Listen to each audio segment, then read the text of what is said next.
While other trainers demonstrated exercises and relied on visual cues, Marcus coached through detailed verbal descriptions and tactile guidance. His clients achieved better results than most, but they couldn't understand his teaching methods. Then, someone noticed Marcus's careful navigation around equipment and realized his extraordinary coaching skills came from adapting to life without sight. Peak Performance Gym on Manchester Avenue was known for having some of the best personal trainers in the city.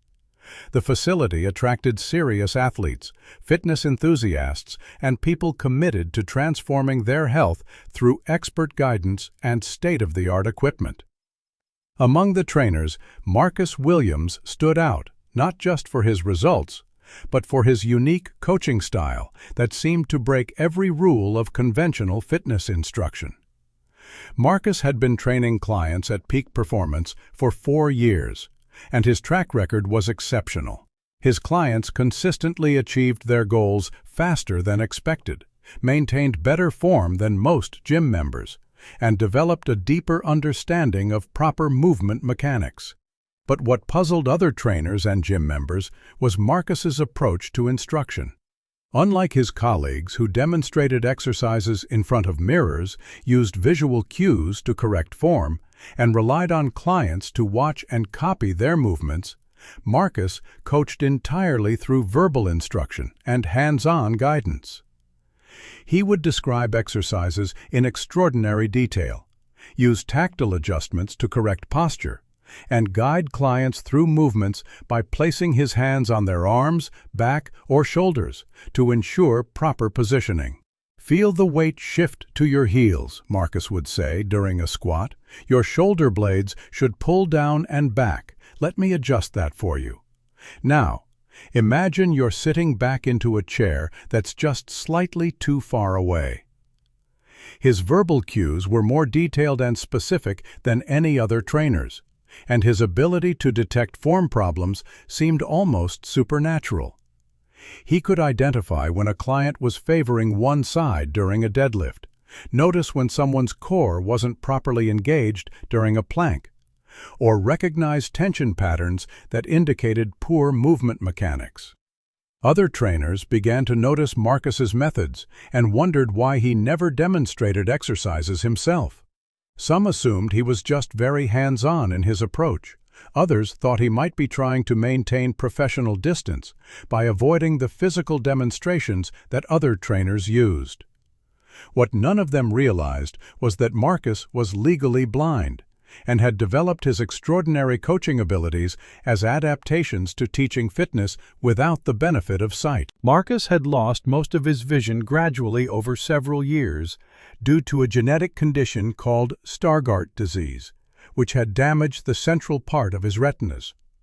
He retained some peripheral vision and could detect light, movement, and general shapes, but he could not see fine details, read standard text, or observe the precise body mechanics that visual fitness instruction typically required. The condition had been diagnosed when Marcus was 28, during his second year working as a personal trainer. At first, he had tried to hide his declining vision, worried that clients and employers would lose confidence in his abilities. He developed elaborate strategies for disguising his visual limitations, memorizing gym layouts perfectly, and using his remaining peripheral vision to maintain the illusion of normal sight. But as his condition progressed, Marcus realized that hiding his vision loss was limiting his effectiveness as a trainer. He began to experiment with alternative instruction methods that didn't rely on visual demonstration, and discovered that these techniques were often more effective than traditional approaches. Marcus developed an extraordinary vocabulary for describing movement and body position. Instead of saying, "Do it like this," and demonstrating, he would say, "Shift your weight so that 70% is on your right foot. Feel your left glute engage as you step back, and keep your torso at a 15-degree forward lean." His descriptions were so precise that clients could achieve perfect form without ever seeing the exercise performed. His hands-on adjustments became an art form, Marcus learned to identify muscle tension, joint position, and movement patterns through touch with a sensitivity that most sighted trainers never developed. He could feel when a client's shoulder was slightly elevated, detect asymmetries in their stance, and identify compensatory movement patterns that could lead to injury. Marcus also developed exceptional listening skills that allowed him to coach based on audio cues. He could hear when someone's breathing pattern indicated they were straining unnecessarily, detect the sound of uneven footsteps during running drills, and identify when equipment wasn't being used with proper control based on the sounds it made. But Marcus kept his visual impairment completely private. He had learned to navigate the gym layout so precisely that his movements appeared natural and confident. He used tactile markers and consistent equipment placement to maintain orientation.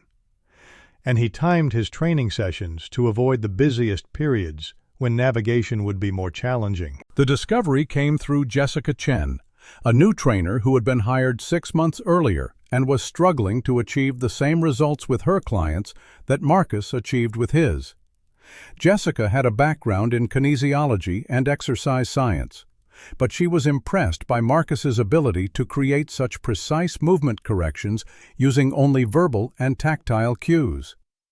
During a quiet Tuesday afternoon, Jessica was organizing equipment in the gym when she noticed Marcus moving through his training area with what seemed like extraordinary spatial awareness.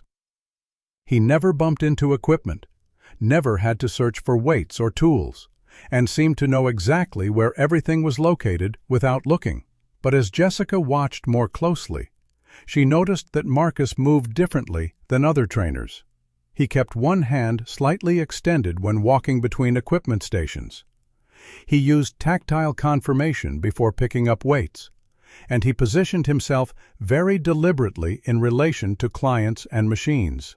Jessica also noticed that Marcus never made eye contact during conversations, instead focusing slightly to one side or the other. When clients pointed to equipment across the room, Marcus would ask them to describe the location rather than following their gesture. The realization came during a busy Thursday evening when Marcus was training a client on the cable machine. Jessica watched as Marcus guided his client through a complex pulling exercise using only verbal cues and tactile adjustments, never once looking at the client's form or the machine's settings. When the client asked Marcus to check the weight setting on the machine, Marcus ran his hand along the weight stack to identify the selected resistance, rather than looking at the visual indicator. Jessica understood then that Marcus wasn't choosing unusual training methods. He was adapting to visual limitations that he had been managing so skillfully that no one had noticed. After Marcus finished his session, Jessica approached him privately. "Marcus, can I ask you something? I've been watching your training style, and I'm really impressed by your verbal cueing and hands-on corrections. Did you develop those techniques for a specific reason?" Marcus hesitated. He had successfully hidden his visual impairment for 4 years, but Jessica's question suggested she might have noticed something. "I find that tactile and verbal instruction often works better than visual demonstration," Marcus said carefully. "I agree completely. But I've also noticed that you navigate the gym with incredible spatial awareness, and you seem to rely more on touch and sound than most trainers. I'm wondering if you might have some visual challenges that have led you to develop these amazing alternative techniques." Marcus realized that Jessica was asking from professional curiosity rather than suspicion, and that she seemed to recognize his methods as adaptations rather than limitations. "I have Stargardt disease," Marcus said quietly. "I'm legally blind. I can see shapes and movement peripherally, but I can't see fine details or make eye contact. Everything I do here is adapted for working without functional vision." Jessica was quiet for a moment, processing this information and its implications for everything she had observed about Marcus's training methods. "Marcus, you realize that your techniques are incredibly advanced, right?" Most trainers rely so heavily on visual cues that they never develop the tactile and verbal skills you've mastered. Your clients get better results because your instruction is more precise than what most people can provide. That conversation marked the beginning of a transformation in how Marcus approached his work and his visual impairment. For the first time, he began to see his adaptations not as compensations for a disability, but as specialized skills that made him an exceptionally effective trainer. Jessica encouraged Marcus to be more open about his techniques and the reasoning behind them. She helped him realize that his visual impairment had forced him to develop training methods that were often superior to conventional approaches, and that sharing these techniques could benefit other trainers and clients. Marcus began incorporating explanations of his methods into his training sessions. Instead of hiding his tactile assessments and detailed verbal cues, he explained to clients why these approaches were often more effective than visual instruction alone. "I'm going to guide you through this movement by touch because it helps you develop better body awareness," Marcus would tell new clients. "When you can feel the correct position rather than just see it, you're more likely to maintain proper form even when you're tired or distracted." His clients responded positively to this transparency. Many said they appreciated understanding the reasoning behind his methods, and some requested that Marcus teach them to perform self-assessments using the tactile techniques he had developed. Word of Marcus's story and training methods began to spread through the fitness community. Other trainers asked to observe his sessions and learn his verbal cueing techniques. Gym management realized they had a trainer whose specialized skills could attract clients who were interested in more detailed, technical instruction. Marcus was promoted to head trainer and began developing continuing education programs for other fitness professionals.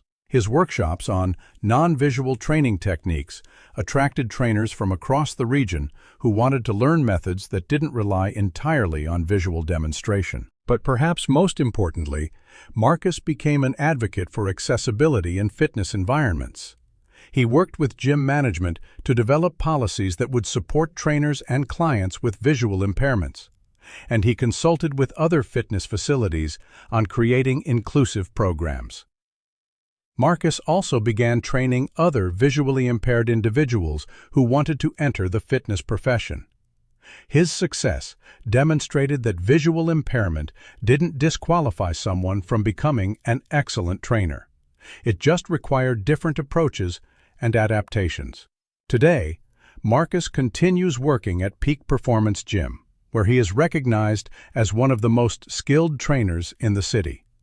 His client list includes athletes, fitness enthusiasts, and people with various disabilities who appreciate his detailed, tactile approach to instruction. Marcus has also expanded his work to include training other fitness professionals in adaptive techniques, consulting with gyms on accessibility improvements, and speaking at conferences about inclusive fitness instruction. His message is always practical and encouraging. Visual impairment doesn't limit your ability to understand movement or help people improve their fitness. It just means you develop different ways of observing and instructing. Sometimes those different ways are actually better than the conventional approaches. When people ask Marcus about his advice for other visually impaired individuals considering careers in fitness, his response reflects the confidence he has gained through years of successful adaptation. Don't let anyone tell you that you can't do this work because you can't see. Some of the most important aspects of fitness training, understanding movement mechanics, identifying muscle imbalances, and motivating people to push through challenges, have nothing to do with vision. Focus on developing the skills that matter most, and you'll often find that your adaptations make you better at the job, not just able to do the job. Now, I ask you, have you encountered someone whose apparent limitations led them to develop superior skills in their profession? Someone who turned adaptations into advantages? Share their story in the comments below, because here at Silent Heroes, we believe that the most innovative approaches often come from people who can't rely on conventional methods. Thank you for watching. If this story changed how you think about disability, professional adaptation, and alternative teaching methods, subscribe to help us share more stories about turning challenges into expertise. Hit that notification bell. Share this with someone who works in fitness or education. Until next time, remember that the most effective professionals are often those who have learned to accomplish their goals through methods that others have never considered, proving that there are many ways to excel at any job.